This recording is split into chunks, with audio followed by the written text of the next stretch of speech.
Su sustancia está hecha de evocación, recuerdo, rememoración y de lo que toma del porvenir. Porque es una parte fundamental de nuestra identidad. Somos nuestra memoria. El programa del INA que nos lleva de viva voz con los especialistas. Muy buenos días, esto es Radio INA. Me encuentro en la conducción su servidor Arturo Montero. La Secretaría de Cultura y el Instituto Nacional de Antropología e Historia los invitan a acompañarnos en la emisión de la serie Somos nuestra memoria. En esta ocasión contamos con la presencia del titular del Centro INA Sonora, el antropólogo José Luis Perea. Buenos días, José Luis. Buenos días, muchas gracias por la invitación. Pues me es muy grato dirigirme a ti, José Luis, justamente ahora que vamos a platicar del Centro INA Sonora que cumple 45 años, ¿no? Entonces, pues bienvenidos a estos micrófonos y a ustedes que nos escuchan, que nos hacen el favor de acompañarnos. Pues bien, iniciando esta charla, me gustaría pues preguntarte, José Luis, para las personas que no están pues conocedoras de cómo es la organización del Instituto Nacional de Antropología e Historia, ¿qué es un centro INA? Sí, cómo no.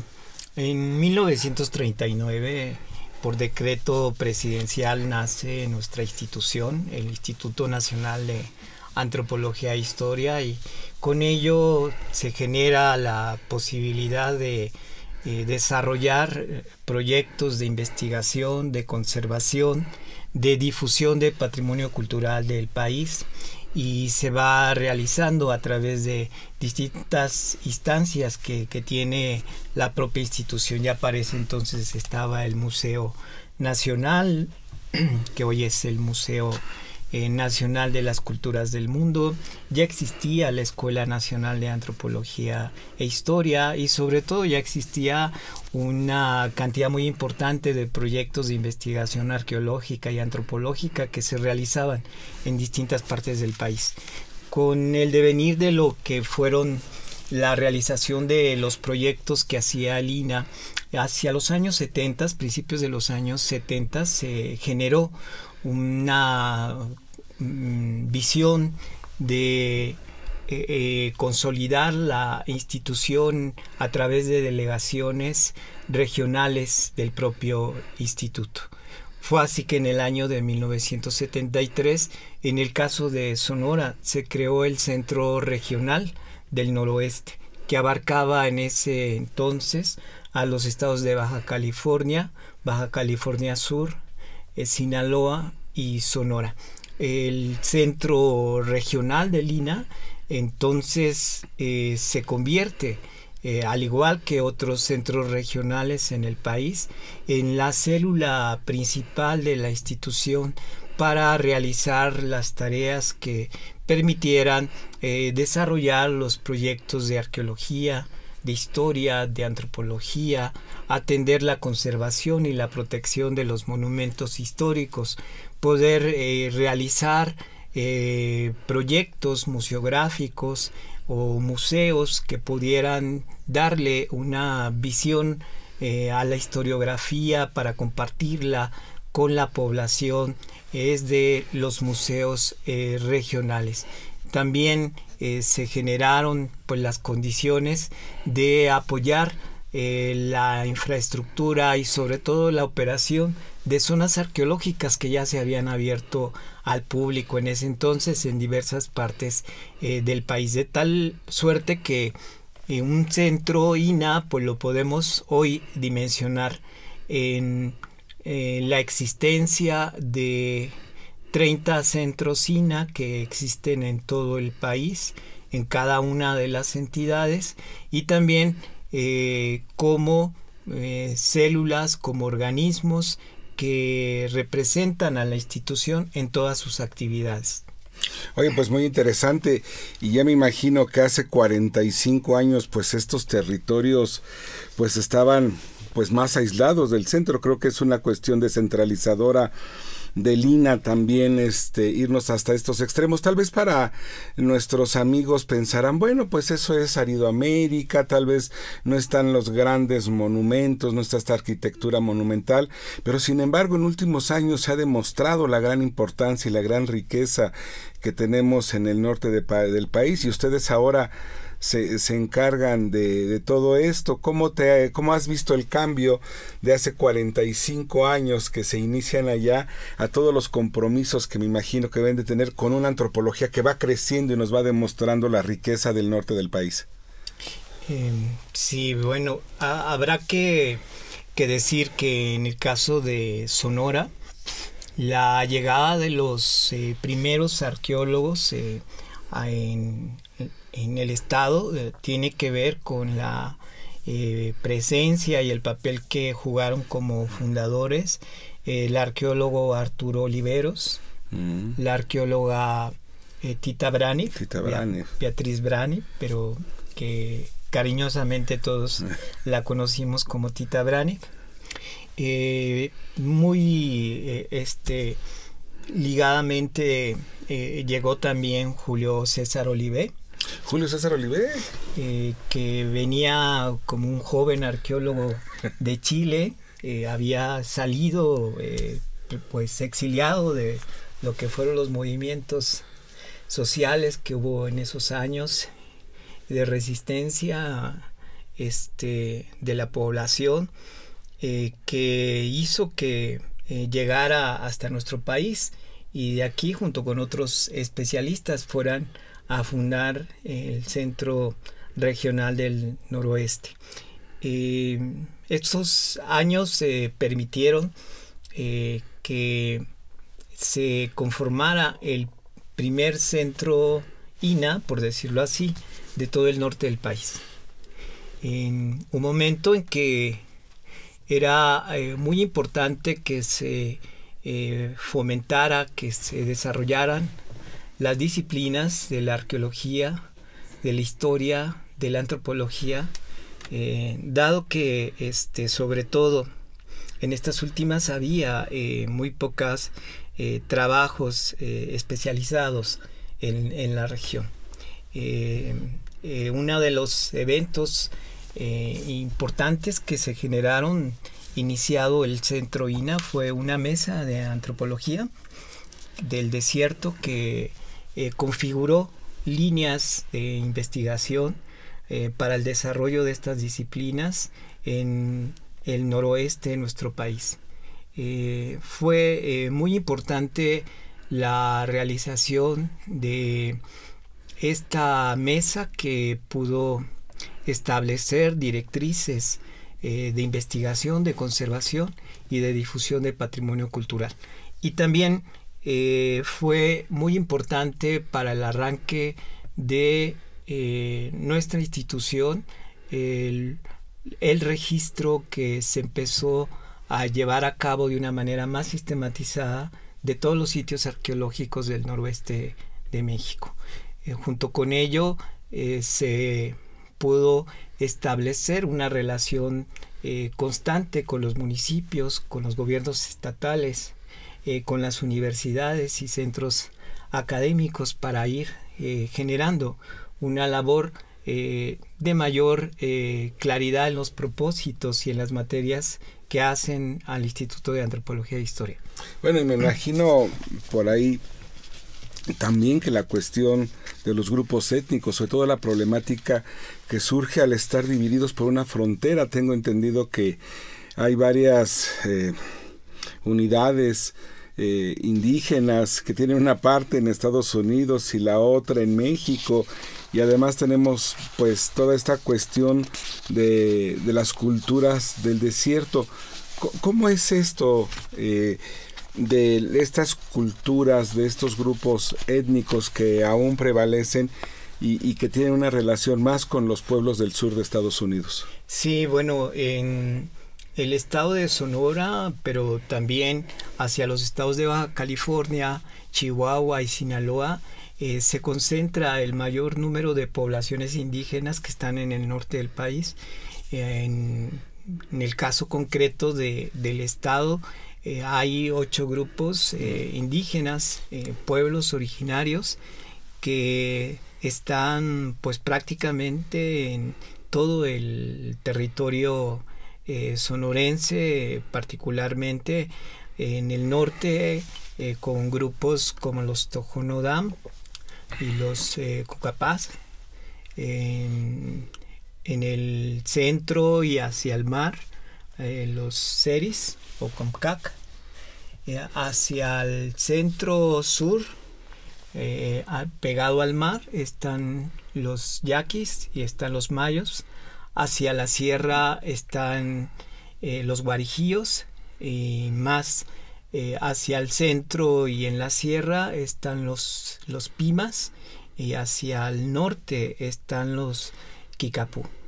Son pueblos originarios que ahora, junto con migraciones que han llegado a trabajar a la región de la costa de Hermosillo, ha aumentado el número de población indígena, porque ya hay generaciones de mixtecos, de triquis, de zapotecos nacidos en Sonora, y por tanto pues que conforman la pluriculturalidad que tenemos en un estado como el nuestro.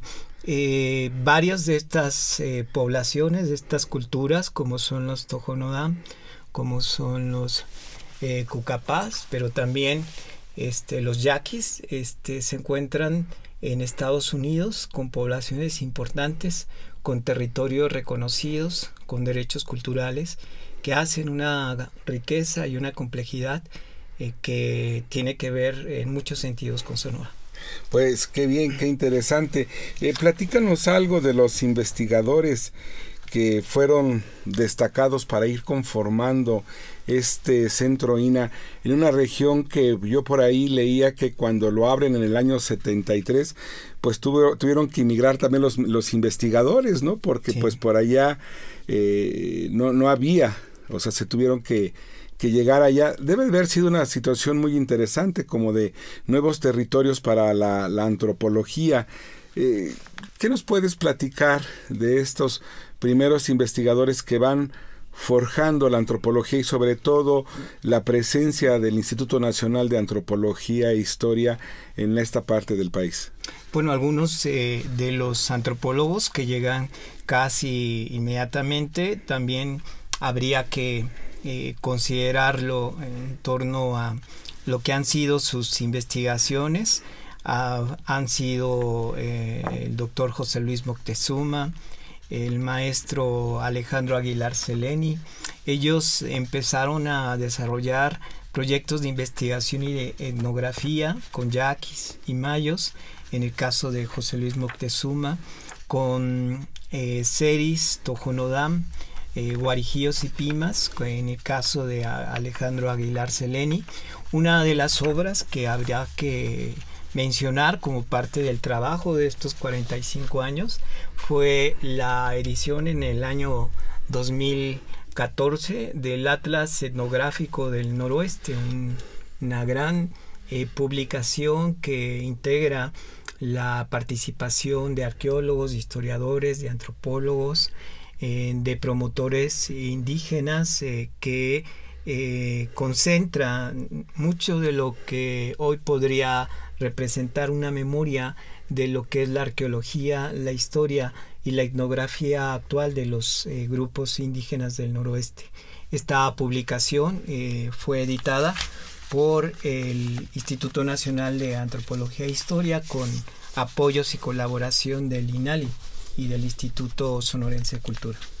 Pues fíjate que yo creo que a muchas de las personas que nos siguen ahorita, con el favor de su atención, pues han de imaginar que es un clima extremo por allá. No debe de ser un trabajo fácil pensar en el desierto, pensar en estas temperaturas extremas. Bueno, México es un país de extremos porque esta diversidad de un norte desértico y un sur tropical con un centro templado.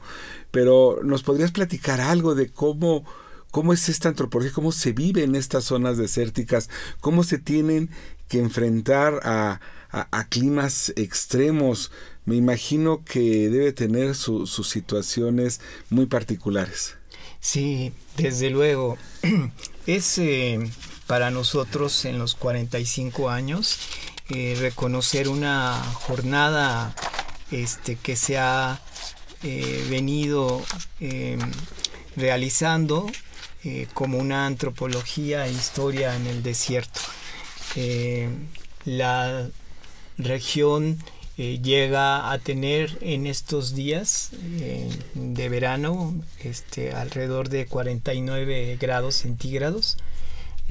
Ha llegado incluso hasta 52 grados centígrados, que la han convertido en uno de los lugares más calurosos del mundo.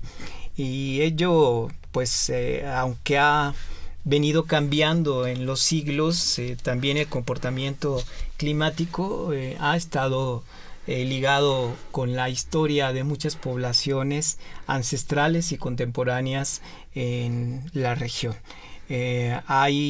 Habrá que decir proyectos de investigación que datan de 13,000 años antes de nuestra era, que tienen que ver con los primeros pobladores de América y sobre todo con trabajos de investigación que han permitido identificar sitios arqueológicos con la presencia humana, al igual que con la presencia de megafaunas que habitaron en ese periodo. Son sitios emblemáticos no solamente del estado, sino seguramente de todo el continente respecto a su antigüedad y respecto a lo que nos pueden decir de la presencia humana ya desde hace 13,000 años en esta región.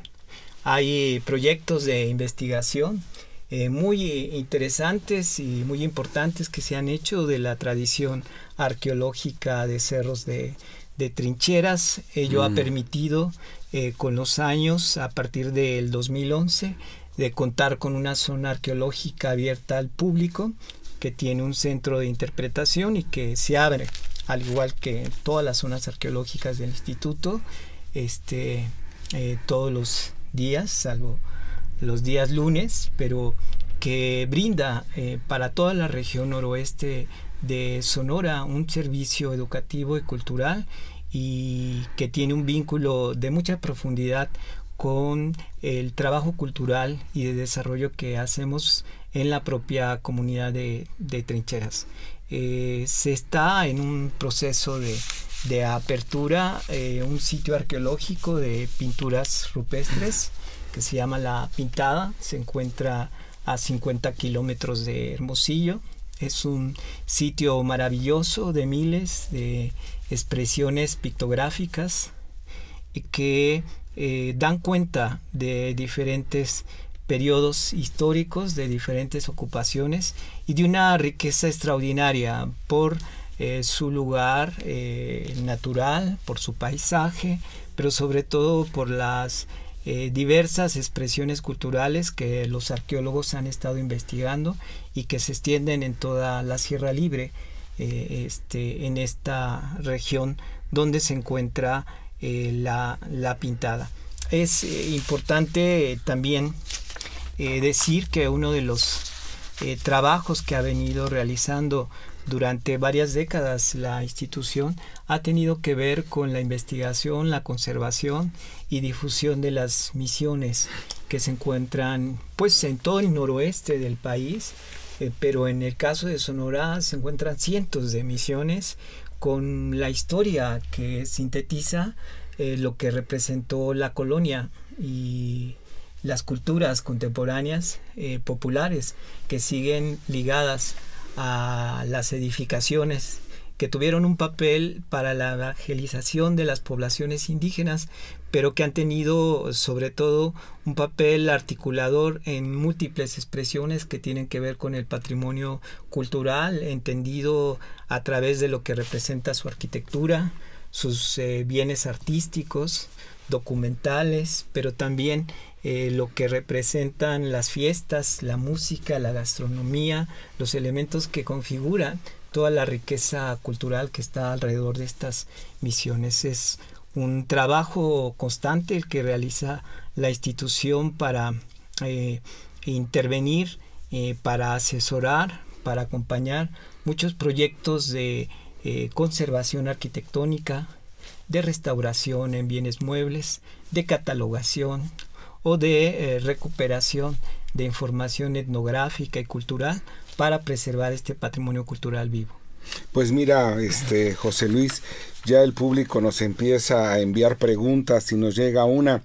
Dice, pues muchas personas conocemos zonas arqueológicas en el centro y en el sur del país, pero en Sonora ya nos has dicho algunas, pero ¿qué zonas tienen abiertas en Sonora en este momento para el público que nos escucha y que yo creo que ya están pensando en comerse una buena carne allá en el norte y visitar y hacer un poco de turismo, sobre todo que ya nos viene estas vacaciones? ¿Qué zonas arqueológicas están abiertas al público allá? La riqueza de patrimonio arqueológico en una región como Sonora es vasta y muy amplia. La presencia de los grupos humanos y de sus culturas, decía yo, provienen de no menos de 13,000 años de antigüedad. Sí. Pero ello, en términos de las actividades que ha realizado el Centro INA Sonora, pues tienen que ver con alrededor de 3,500 sitios arqueológicos que están registrados en prácticamente los 72 municipios que componen al propio estado. Desde luego son sitios, algunos pequeños, sí, claro, algunos grandes, algunos muy antiguos, algunos más vinculados con las tradiciones arqueológicas más conocidas de la región. De ello, pues las tareas que realiza la institución tienen que ver con trabajos de registro, de protección, de divulgación a través de publicaciones y de exposiciones. Y una de las acciones que han concretado más la divulgación del patrimonio arqueológico ha sido el Cerro de Trincheras, que es una zona arqueológica que se encuentra en el municipio del mismo nombre. Se encuentra en el noroeste del estado, alrededor de unos 300 kilómetros de Hermosillo, hacia una región y una reserva de la biosfera que se conoce como Pinacate. Me refiero hacia el rumbo, sí. No está dentro de la reserva de la biosfera, pero para quienes deseen visitar Sonora, no dejen de asistir a esta bellísima zona arqueológica, que es un cerro que era una ciudad al mismo tiempo. Un cerro de 100 hectáreas que están abiertas al público, con edificios públicos, con espacios también de ese carácter, con casas habitación y con un centro de interpretación para que se pueda dimensionar lo que representó esa cultura.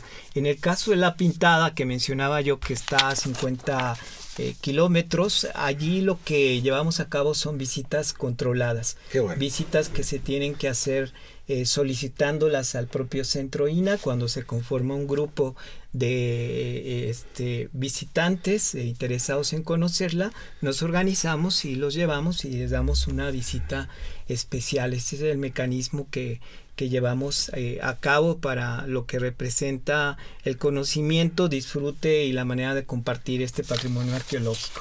También se cuenta con el Museo Regional de Sonora, un edificio de principios del siglo XIX que fue una antigua penitenciaría y que desde 1985 creó la posibilidad de presentar todo lo que es la historia regional de Sonora, desde sus épocas más antiguas hasta las contemporáneas. Actualmente está en un proceso de renovación museográfica. De hecho, en estos días estamos iniciando obras importantes de restauración del edificio y al final del año tenemos contemplada una exposición sobre patrimonio cultural de la humanidad en dicho museo a través de sus salas de exposiciones temporales. Las oficinas del Centro INA Sonora actualmente se encuentran en Boulevard Hidalgo número 71, en el centro de la ciudad de Hermosillo, y para todos los radioescuchas ponemos a disposición nuestra página de Facebook, que es Antropología e Historia en Sonora, y los teléfonos de nuestra oficina, que son 66 22 12 63 64 y 66 22 12 23 97. Allí estamos a sus órdenes para lo que pueda representar información cultural y de patrimonio del Estado. Bien, nos llega otra pregunta del auditorio. Dice, ¿en qué estado se encuentran las lenguas originarias? Ya nos hablabas tú y con mucha claridad y dominio del territorio nos decías por dónde están, pero ¿hay un estudio, una preservación por parte de lingüistas sobre este patrimonio lingüístico que tenemos de estos grupos? Bueno, los grupos indígenas del noroeste en nuestro país son frente a poblaciones y regiones del sur de México, son más pequeños en población. En algunos casos su propio número de integrantes están poniendo en riesgo la propia existencia de las culturas indígenas, por mencionar en términos de lo que actualmente es su población. Los seris son un grupo que es ya muy pequeño en la costa de Hermosillo. Otros grupos también que están muy ubicados dentro de los municipios de la Sierra de Sonora y de Chihuahua son los guarijíos y los pimas.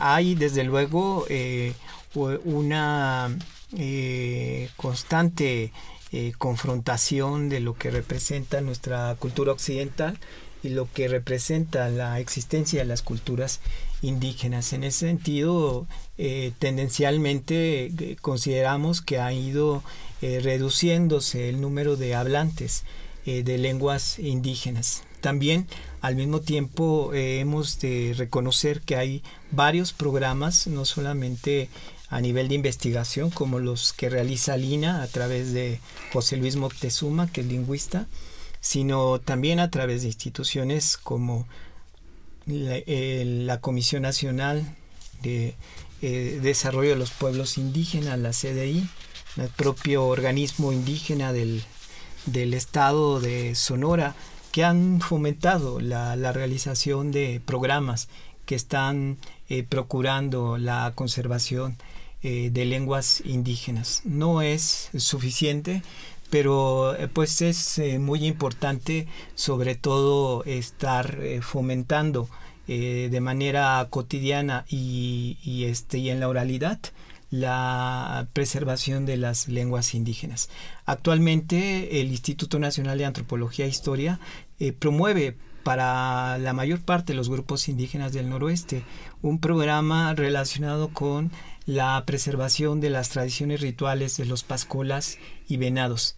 Y a través de este programa, que conjunta esfuerzos con la Dirección General de Culturas Populares, la propia CDI, los propios organismos estatales de cultura de Sinaloa, Sonora y Chihuahua, se ha estado procurando y fomentando la preservación de estos rituales en su condición cultural, pero también en todo lo que representa lingüísticamente su existencia y su preservación.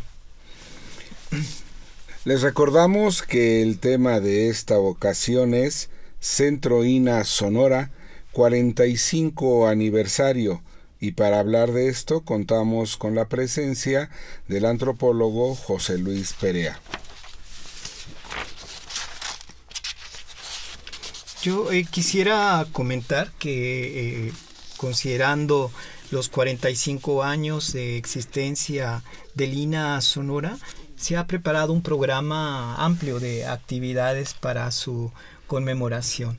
Realizamos a través del esfuerzo y y la iniciativa de los investigadores del Centro INA, un programa que le llamamos Cafeína, que es para que por las tardes nos tomemos un café y platiquemos de las diferentes experiencias, de los diferentes proyectos de investigación que realiza la institución en el estado.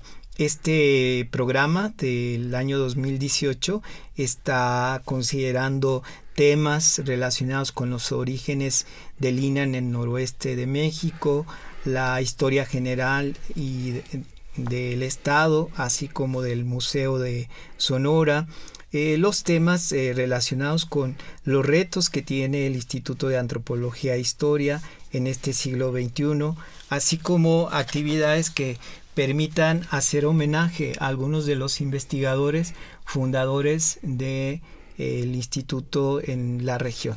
Esto lo consideramos ligado a la presencia a finales del año de la invitación que le estamos haciendo al arqueólogo Arturo Oliveros, también a la antropóloga historiadora Cintia Radi, así como a través de una jornada que vamos a llevar a cabo hacia el 24 de agosto, en la que estaremos promoviendo una mesa relacionada con la antropología y la historia del desierto, en esta perspectiva de lo que representa 45 años después de lo que fue la fundación del INA, cuáles son los retos, cuáles son las visiones que a nivel regional podemos impulsar y compartir con los propios centros INA de Sinaloa, de Baja California y Baja California Sur. Con ello vamos también a considerar otras actividades que están relacionadas con unas actividades de historia económica del norte de México que vamos a hacer con la Universidad de Sonora, y también con la realización de la exposición que en noviembre vamos a llevar a cabo sobre patrimonio cultural de la humanidad en el Museo de Sonora, entre otras de las actividades. Pues qué interesante, hombre. Cuánto hay en esto que vemos a veces como un desierto, pero no lo es así culturalmente. Imagino que tampoco en las especies animales y vegetales. Yo creo que tenemos que retomar nuestra visión al desierto como un bien patrimonial mixto, me refiero, en la biodiversidad y en la cultura. Y hablando de esto, ¿tú crees, José Luis, que ha habido un cambio significativo en el clima y los ecosistemas? ¿O desde hace 13,000 años que nos hablas tú de las primeras migraciones que nos llegan, sería el clima muy parecido? ¿Tú cómo lo percibes? Bueno, desde el ámbito de los proyectos de investigación que realizamos en la institución, el campo de la antropología, la historia, ha ido diversificando sus temas y sus contextos, y esto ha tenido que ver con el impulso y el desarrollo de proyectos y de estudios que se están llevando a cabo de movilidad social, migración en una de las fronteras más grandes del mundo y en uno de los tránsitos más importantes de migración, como son los estados de Sonora y Arizona. También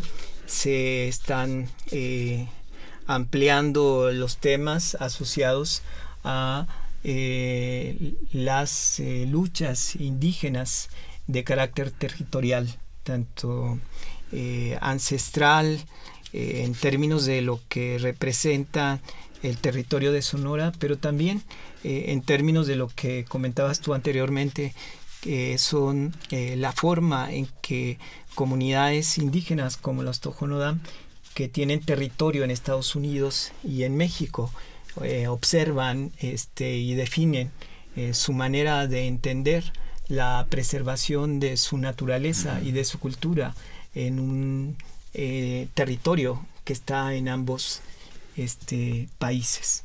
Se desarrollan también proyectos de investigación que están construyendo una historiografía sobre los caminos históricos. Y aquí habrá que recordar que el sur de Estados Unidos hasta mediados del siglo XIX era México, y por tanto hay todavía una gran riqueza histórica y cultural que compartimos a través de muchos de los aspectos que determinaron la conformación histórica de esos territorios, entre ellos los propios caminos históricos. Y de igual forma, como también lo comentabas tú, temas relacionados con el cambio climático y lo que está representando como efecto cultural en las poblaciones urbanas y en las poblaciones indígenas, rurales, están siendo temas muy interesantes en el desarrollo de la antropología de la región. Es muy importante decir que una institución como el INA fue a fincar hace 45 años la importancia de lo que representa el pasado histórico y cultural de la región, y lo que ha significado fue el fomento de una conciencia sobre el patrimonio cultural de México, particularmente en Sonora. Nuestra contribución está teniendo que ver con lo que representan los retos que hoy tiene nuestra sociedad, y a partir de los estudios de antropología, de historia, de arqueología, cómo puede contribuir al entendimiento de lo que hoy somos y de lo que puede ser nuestra sociedad. Ahí está el reto del Centro INA Sonora, pero no es nada más del Centro INA Sonora, sino es de la institución en el país. Desde esta perspectiva lo vemos nosotros. Pues yo creo que además es un trabajo de identidad nacional en la frontera, ¿no? De esta frontera que nos expone a la potencia norteamericana, y que también es un resguardo de lo que somos. Me imagino que pues es una labor muy interesante pensar en el INA en el norte del país, como que siempre estábamos acostumbrados al centro, a la zona arqueológica tradicional. Yo me pregunto, me platicabas tú de este edificio, pero creo que fue una antigua penitenciaría, ¿no? O sea, llama la atención. Entonces, un edificio, que siempre han estado ustedes ahí desde que llegaron, lo están ahora preparando para hacer exposiciones. Entonces, podremos pensar que va a ser un espacio dedicado a la cultura. Así es. Para quienes desde luego no conocen Sonora, Hermosillo y este edificio, es una de las penitenciarías más modernas que había a principios del siglo XX. Era todo un modelo de lo que tendría que ser la rehabilitación social de quienes llegaban pues a este edificio. Existió hasta los años 50, que estuvo funcionando. Se tiene como hecho histórico que fue el último lugar donde se hizo la ejecución, el fusilamiento de una persona como castigo. En los años 70 pues ya estaba abandonada, y a principios de los 80, a través de la labor que hizo de gestión el Instituto de Antropología e Historia, se pudo obtener para que se convirtiera en el Museo de Sonora y en el Centro INA. Actualmente mencionaba yo que se están haciendo trabajos de restauración arquitectónica, se están haciendo trabajos de conservación en todas sus colecciones. Los arqueólogos, los investigadores del instituto están trabajando en el guión de investigación para su renovación museográfica. Se van a ampliar los servicios de este edificio y de lo que representan sus actividades museográficas, pero también de biblioteca, pero también de servicios educativos. Entonces va a haber museografía, va a haber museo, son las oficinas del INA, va a haber exposiciones, va a haber biblioteca. Así es, y pues sobre todo va a haber un centro cultural fundamental para la vida de Hermosillo y del norte del país. Pensamos que es uno de los proyectos culturales más importantes que tiene nuestra institución en el norte del país.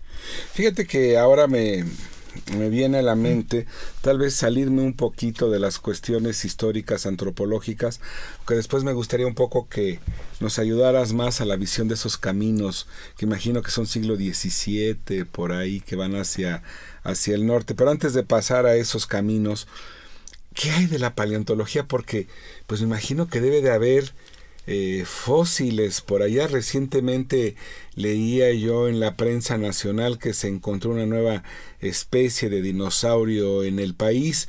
La gente del Museo del Desierto, que lo tienes también allá en el norte, pero me imagino que toda esta franja debe también de ser rica en paleontología. Sí, así es. Hay una gran cantidad de sitios y de expresiones geológicas que constantemente han estado siendo estudiadas, y en muchos casos también se han estado haciendo algunos proyectos de conservación a través de las universidades, como la de Sonora, que tiene departamentos e investigadores dedicados a la geología y a la paleontología, al igual que la propia Universidad Nacional Autónoma de México, que tiene una unidad regional también en Hermosillo, que ha integrado a varios paleontólogos que están trabajando actualmente. La riqueza paleontológica de la región es muy amplia y muy diversa.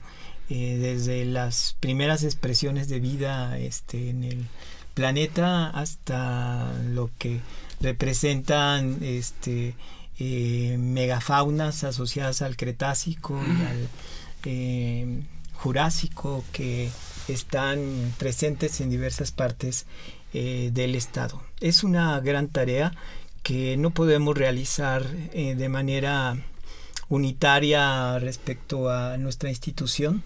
Nos apoyamos mucho y hemos construido lazos de colaboración con las universidades que acabo de comentar, sobre todo a instancias de procurar el registro de los sitios paleontológicos, las acciones de registro de colecciones y también de conservación en algunos sitios paleontológicos muy específicos. Actualmente estamos trabajando para darle protección y conservación a sitios que se encuentran en el municipio de Fronteras, que en los últimos años han descubierto una cantidad muy importante tanto de sitios de dinosaurios como de huellas, los mismos. Huellas, qué interesante. Bueno, y hablando de huellas, ¿qué huellas de caminos tienes por allá? Platícanos un poco, por favor.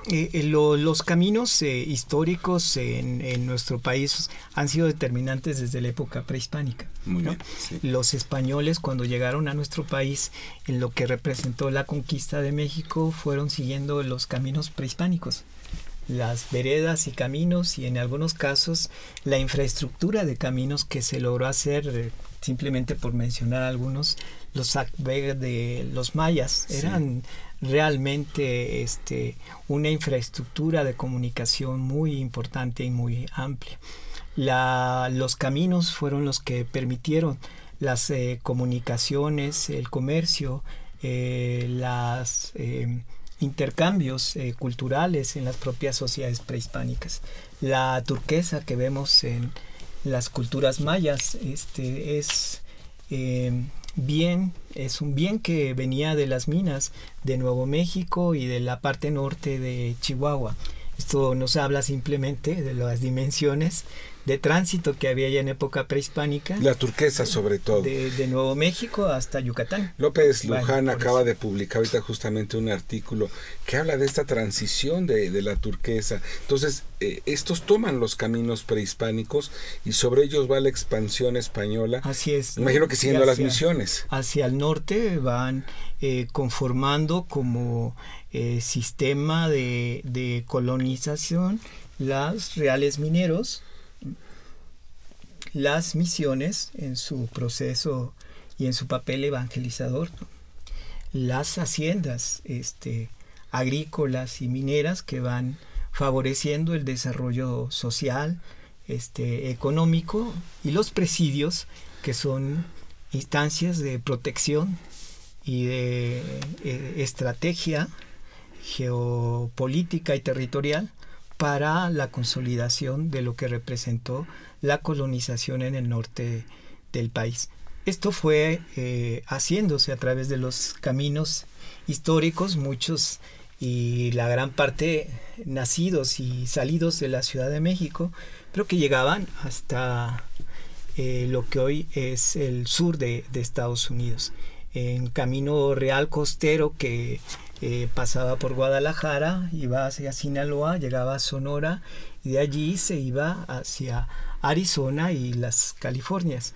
Estos caminos fueron también consolidados en ciertos siglos, como lo fueron en el siglo XVIII, a través de las travesías que hizo Juan Bautista de Anza en 1776, en el que, saliendo de una población del estado de Sonora, que es San Miguel de Orcasitas, llega a fundar lo que hoy es la ciudad de San Francisco, California. Ligada, entonces. Así es, su papel de estos caminos, al igual que hoy conocemos el Camino Real de Tierra Adentro, que salía de la Ciudad de México y llegaba a Santa Fe, Nuevo México. ¿Pasaba por Sonora? No, porque su trayectoria iba por el centro, pero hacia Nuevo México. Es el costero. Es el costero, o el Camino Real, que iba hacia Texas, y que se desprendía de Zacatecas para atravesar diferentes poblaciones, diferentes reales mineros y diferentes poblaciones indígenas, que fueron constituyendo en muchos sentidos la formación social regional del norte de México, ¿no? Creo que a veces no dimensionamos, pero cuando uno va viajando ya en carretera y va uno para el norte, ve uno que no termina el territorio y sigue y sigue y sigue, y uno piensa, ¿cómo habrá sido en aquel tiempo tan difícil, ¿no? En mula, a caballo, ir recorriendo todos estos territorios que, pues bueno, este país que llegaba hasta Utah, hasta Arizona, hasta todos estos territorios, pues nos merece todo el respeto quienes fueron colonizando estas regiones desde la antigüedad histórica, me refiero siglos XVII, XVIII. De propósito, sí, recomiendo la lectura de un libro que editó el Instituto de Antropología e Historia en 2016. Reciente. En coedición con el gobierno del Estado de México, que se llama Camino Real de Tierra Adentro, Patrimonio de la Humanidad. Es una publicación en la que su servidor contribuyó para hacer el texto introductorio de lo que representan los caminos históricos y particularmente esta ruta. Pues fíjate que toda mi admiración para tu trabajo. Ahora queremos hacer los caminos del mapa de Coantinchan en el centro de México, pero pensar en esto que tú me dices ahorita, pues es que tenemos 300 kilómetros de distancia, pues aquí en el centro es pasar del distrito casi hasta Puebla, y para ustedes en esta extensión. Pero no se me aparta la cuestión que habías tocado de las huellas antiguas. Esto es como lo que tenemos a veces en Puebla, que son huellas de paleofauna. Sí, son huellas de dinosaurios que han quedado en piedras calizas, que hoy son lugares de extracción de piedras de lajas, que han permitido en los últimos años identificar, registrar 4 sitios de huellas, y que en la actualidad estamos estudiando, y sobre todo con la colaboración de los municipios y de las universidades de Sonora y de la UNAM, estamos trabajando para darles una mejor preservación y una mejor divulgación a la propia población de la región. Bueno, pues esta charla contigo de verdad que nos invita a darnos un tiempo y dar una visita por aquellos territorios que sin duda nos van a ofrecer pues una nueva perspectiva, una perspectiva más amplia del país. Creo que es muy necesario que tengamos ese norte de México más cerca de nuestra identidad nacional, porque hay una gran riqueza étnica, hay una historia que tal vez no hemos revisado del todo, y yo creo que ahí es muy importante el trabajo de Lina, y si me lo permites me sumo a la felicitación, que yo creo que seremos muchos por esta labor, en bien de nuestra memoria histórica, en bien no nada más de la arqueología, sino de todo nuestro patrimonio. Ya me has comentado entonces esta bibliografía de la cual me comentas, de los caminos hacia el norte. Entonces me imagino que cada día la bibliografía, para quienes están interesados, se va incrementando. O sea, de lo que teníamos tal vez hace 50 años, entonces podríamos pensar que hemos ido creciendo en nuestro acervo. Sí, como comentas, la riqueza de patrimonio cultural que hay en el norte de México es inconmensurable, es amplia y vasta. Hay bienes paleontológicos muy antiguos, hay sitios, culturas y poblaciones prehispánicas muy diversas, muy ricas en términos de lo que representó su papel tanto en el norte de México como lo que hoy es el sur de Estados Unidos.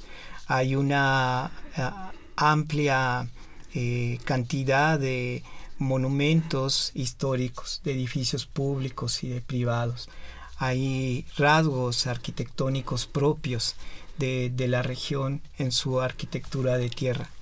Hay una gran cantidad de pueblos y de expresiones indígenas que están en el norte del país, prácticamente en todos los estados. Y existe una gran riqueza cultural de sus propias poblaciones y comunidades. El papel del Instituto de Antropología e Historia es estudiar, es conservar, es fomentar la preservación de todos estos bienes, y por ello la importancia de un centro INA como una célula, como un organismo, como un reflejo de la institución en sus propósitos nacionales. Esto es lo que realizamos y llevamos a cabo también con la colaboración de instituciones académicas y culturales a nivel regional y también del sur de Estados Unidos. Tenemos convenios y proyectos con la Universidad de Arizona en Tucson, con la Universidad de Nuevo México en Albuquerque, con la Universidad de Binghamton en Nueva York, con el National Park Service, los Estados Unidos, en sus diferentes regiones y oficinas, pero también tenemos una constante colaboración y convivio desde lo que representan los gobiernos estatales, municipales, pero también con las propias autoridades tradicionales, también con las propias poblaciones. Nuestra diversidad de actividades en la gestión de conservación de patrimonio cultural es muy amplia, diversa, y lo que nos hace en el fondo poder darle una continuidad a nuestras actividades, sobre todo es el contacto y la convivencia con las poblaciones, con las personas que nos reciben para viajar y llegar hasta un sitio arqueológico, con las personas que se convive cuando vamos a una misión y tenemos que hacer el registro, la catalogación de los bienes muebles, con los maestros albañiles con los que nos tenemos que poner de acuerdo por lo que representan los trabajos que se tienen que hacer con los edificios históricos o los propios templos, con las comunidades indígenas que nos invitan a sus fiestas, que nos comparten el pan y que nos comparten la sabiduría de sus conocimientos.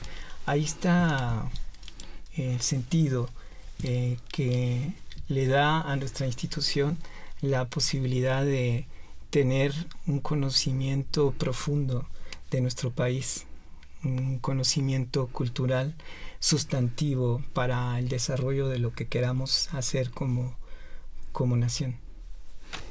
José Luis, pensando en este centro INA de Sonora, platícanos un poco, por favor, de cuántos investigadores, cuánto personal lo conforma.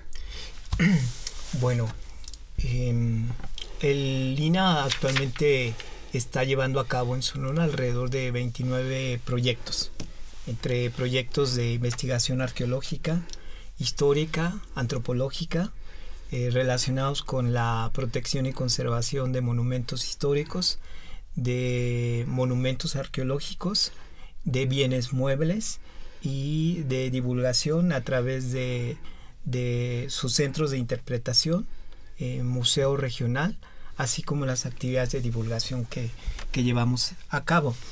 Somos un centro INA que tenemos la fortuna de estar organizados por áreas que permiten llevar a cabo trabajos, las distintas tareas que representa el instituto a través de arqueólogos en la sección de arqueología, de antropólogos en su sección, de historiadores, de su sección de monumentos históricos con arquitectos, de su sección de restauración con restauradores y con personal de custodia y de dirección y de administración del centro INA y del museo.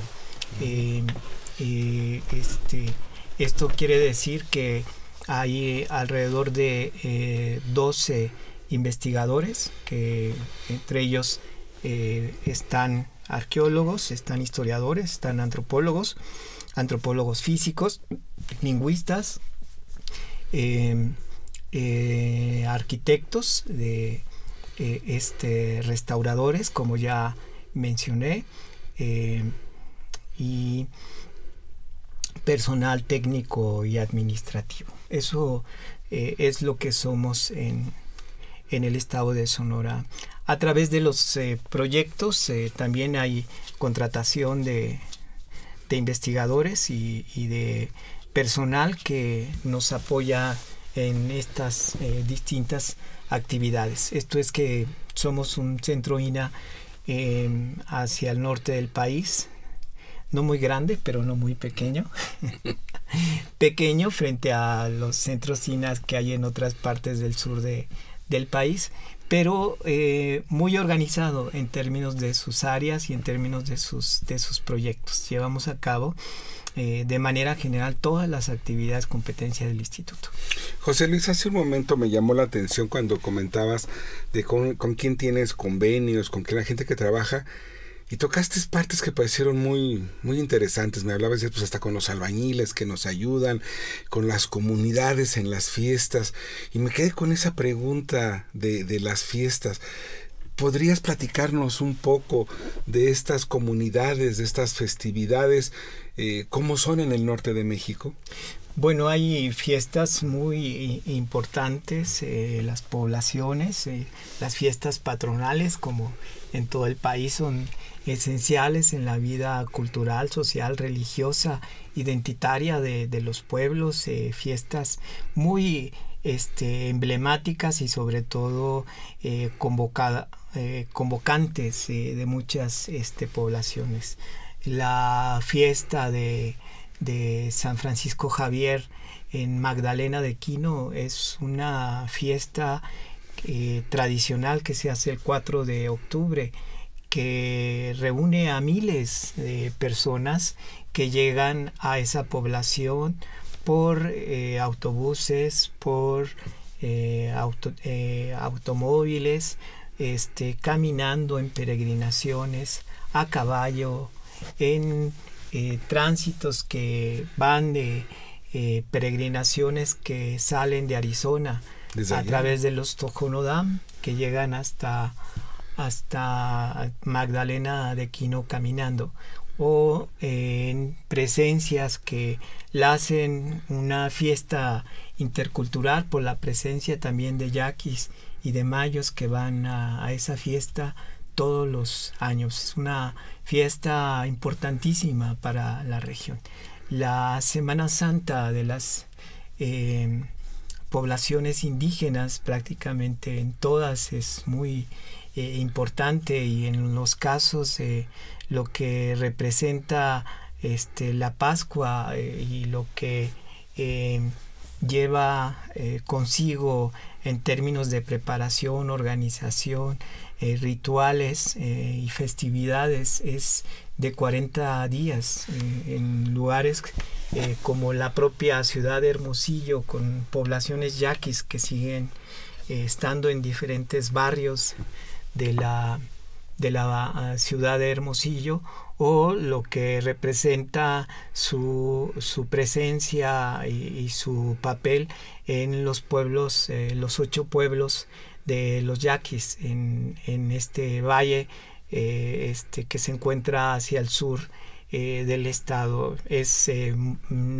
tan importante todas las festividades de la Semana Santa, que en la organización del gobierno tradicional de los yaquis, durante el tiempo que duran las festividades, las autoridades que pasan a organizar y determinar toda la vida religiosa, social y civil de las poblaciones son las autoridades religiosas.